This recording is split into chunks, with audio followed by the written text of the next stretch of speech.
Daily taste the daily. దేశంలో మొదలైన GST పండుగ అమల్లోకొచ్చిన కొత్త స్లాబ్లు పేద మధ్య తరగతికి ఊరట. జీఎస్టీ సంస్కరణతో అందరికీ మేలు. వన్ నేషన్ వన్ ట్యాక్స్ కళ సాకారమైంది. దేశ వృద్ధి రేటు మరింత పెరుగుతుందన్న మోదీ. మేడ్ ఇన్ ఇండియా ఉత్పత్తులే వాడండి, మరోసారి ప్రజలకు ప్రధాని పిలుపు. మోదీ నినాదానికి చంద్రబాబు మద్దతు. శ్రీరామ్ సాగర్ ప్రాజెక్టుకు పోటెత్తిన వరద. 40 గేట్లెత్తి దిగువకు నీటి విడుదల. ఇన్ఫ్లో 2 లక్షల క్యూసెక్కులు. రేపు మేడారంలో రేవంత్ రెడ్డి పర్యటన. అభివృద్ధి ప్రణాళిక ఖరారు చేయనున్న సీఎం. ఏర్పాట్లపై మంత్రి సీతక్క సమీక్ష.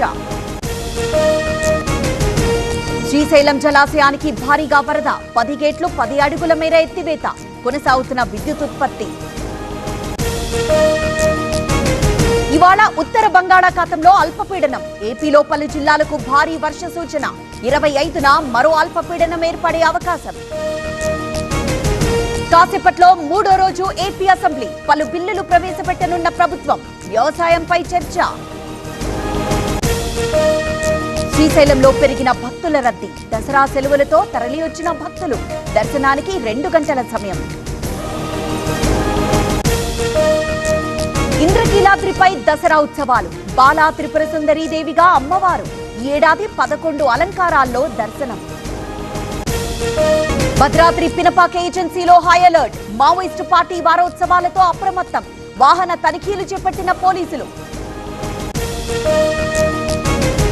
ఆల్మట్టి ఎత్తు పెంపుకి తెలంగాణ వ్యతిరేకం. సుప్రీంలో కేసు నడుస్తోందన్న ఉత్తమ్. కాళేశ్వరం అంశంలో చర్యలు తప్పవన్న మంత్రి.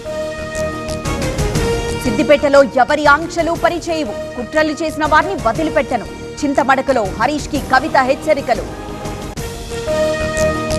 ఎన్టీఆర్ జిల్లా తిరువూరులో కూలిన గోడ. 4గురికి తీవ్ర గాయాలు. ఆసుపత్రిలో చికిత్స. అనంతపురం జిల్లా గుంతకల్లులో ఉద్రిక్తత. నవరాత్రి ఫ్లెక్సీలను చించేసిన యువకులు. చర్యలు తీసుకోవాలని ఆర్యవైశ్యుల ఆందోళన. నిండు కుండల నాగార్జున సాగర్. 26 గేట్లెత్తి దిగువకు నీటి విడుదల. కొనసాగుతున్న విద్యుత్ ఉత్పత్తి. సూపర్ 4లో భారత్ ఘన విజయం. పాక్ ఎప్పటికీ ప్రత్యర్థి కాదు. గట్టి పోటీ ఉంటేనే అనాలన్న సూర్యకుమార్.